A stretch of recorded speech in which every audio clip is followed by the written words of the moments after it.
So like I said, DMO, daily method of operation. You need to figure out when are you most productive, when do you have time to create content, schedule emails, shoot those Facebook Lives, send videos, upload them to YouTube, and so on and forth. Develop your daily method of operation.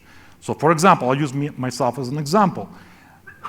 When I was part-time, every single day after work, I would start working my business after my kids went to bed. So like from 9 p.m. till 1 a.m. or 2 a.m. every single day, I'm working my business. I'm watching webinars, I'm testing different stuff, I follow up with people, because money is always in follow-up. Most of us hate to follow up for whatever reason. We're afraid of rejection or whatever. I already told this guy about this opportunity. I don't want to nag him all the time. No, dude, do that.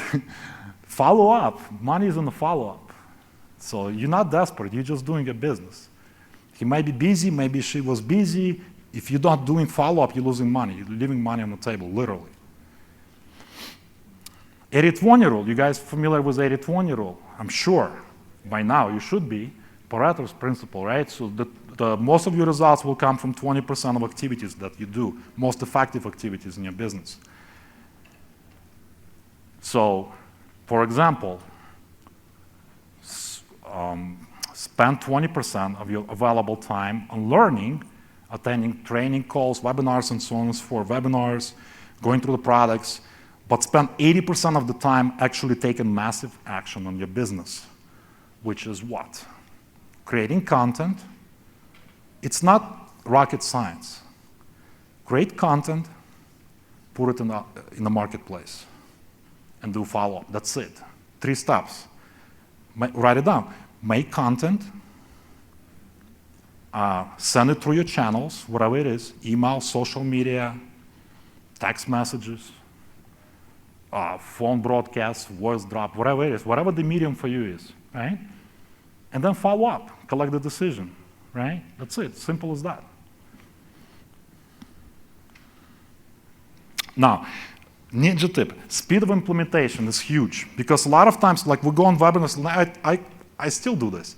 I go on webinars, I listen to this awesome marketing technique, how to do X, Y, Z, and I procrastinate. Like, I don't take action. I write it down on my to-do list for long-term stuff to test, and I never get to it.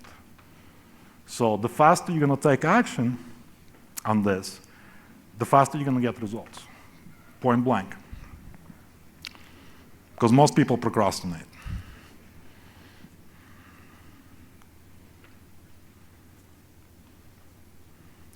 Be consistent and never give up. Consistency is the key to everything.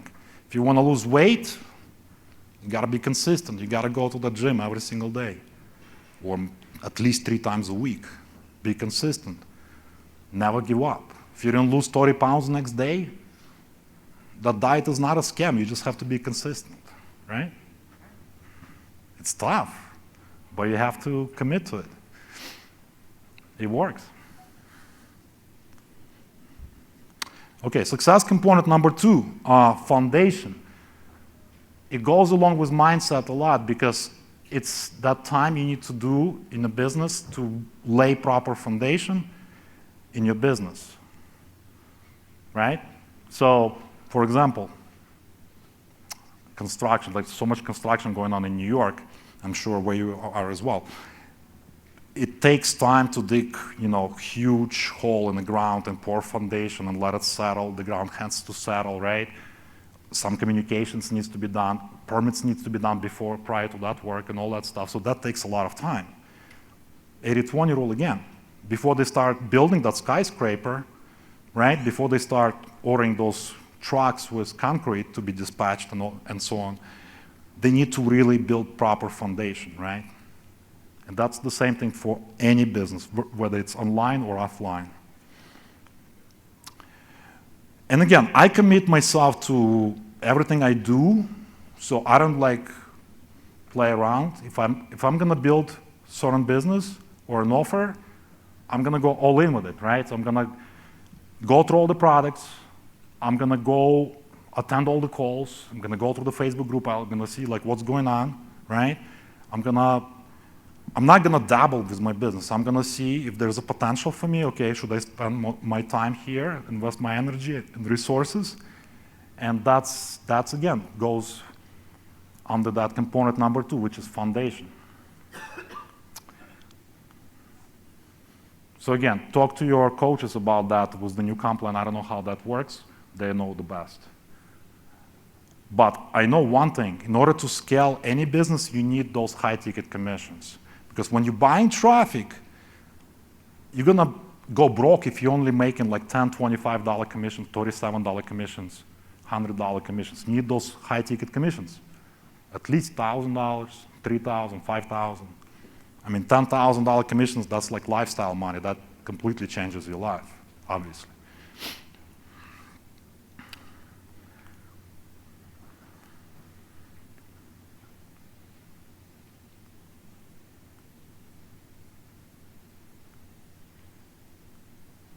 Man, we're still on component number 2. We thought it was going to be quick, right? So you got to switch your mindset from being consumer to being producer. What does that mean? Can anybody answer that question for me? Sale, not buy. Right, you got to take action. You got to implement what you're learning. You can't be just going through webinar, through product to product without taking action, right? The way this world is designed is for everybody to be a consumer, for select few who produce that content, right? Whether it's a Fortune 500 company, like a publishing company, create magazines, or it's a TV show, or it's a Hollywood studio. You know, they crank out those, like I'm not using particular examples, but I'm just like, my kids like to go to the movies, I take them to the movies, right? Like we watch Marvel Studios movies all the time. It seems like they create new stories like every 2 months, right? And there's a new superhero, or there's a combination of different superheroes doing different stuff, pretty much, right? That's how they monetize it, because people love movies. So switch your mindset from being that person that goes to the movies and spending like $25 on a ticket, $20 on the popcorn, I don't know how much candy. Like this is the prices in New York, right? Like I'm pretty sure it's pretty high everywhere right now. So you got to become a producer. Start shooting those videos, right? Those YouTube videos. That's how you become a producer. You're the one who should be sending emails, not the one consuming all the content in the emails. If anything, get those emails from Sam, from Misha, rephrase them, add your personality, your flavor, your persona, and send them out there to your list, to your subscribers. Shoot a new video, send people back to your video. Watch my video, hey, just send your new video update. Here's what happened today.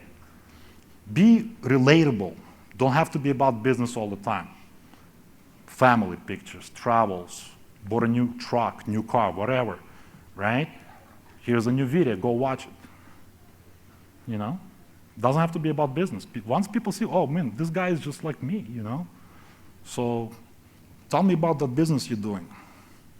Here you go, here's my link, go check it out.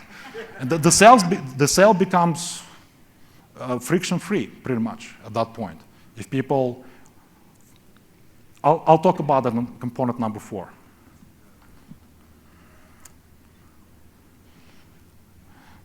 So you should implement everything that you're learning from the products. And you don't have to implement everything. If you implement like 10%, just 10% of what you're learning, you're good. Like, trust me, if you implement at least 10% of traffic, for example, traffic strategies, you don't need to learn like 10 different ways to drive traffic. You just need to know 1 or 2, what works for you. For me, it was solo ads. I started with solo ads because it's the easiest thing to do, fastest way to implement, fastest way to build a list, fastest way to communicate with the list. So that brings me to component number 3, massive traffic. Because without traffic, you're that island, just like Misha was talking about, in the middle of Pacific Ocean. Nobody knows about it. I mean, they know about Hawaii, obviously, ultimate destination. But you're actually not a Hawaii island, you're that tiny island that nobody knows about. And that's what your business is if you don't have massive traffic. So why solo ads? Like I said, It's the fastest, the most easiest way to build a list. It's scalable, easy to test, easy to figure out which traffic, like which solo ad vendor is legitimate, which is not legitimate, what works, what doesn't, right? Very fast to split test. Predictable numbers. I'll use some examples from previous offers I was running. You guys know what solo ads are, right? I don't have to explain that, I think. You're just renting somebody else's email list, like I have a list. You can say, Alex, can you send my advertisement to your subscribers? I'll say, yeah, sure, send me $1,000. I'll send it to you next Tuesday to all my subscribers. You'll get sales, hopefully. But your goal with solo ads is not to expect sales right away. It's to build the list and then build the relationship with the list, and sales are a byproduct of that. That's the formula. You'll get some sales often upfront as well, but that's not your primary goal.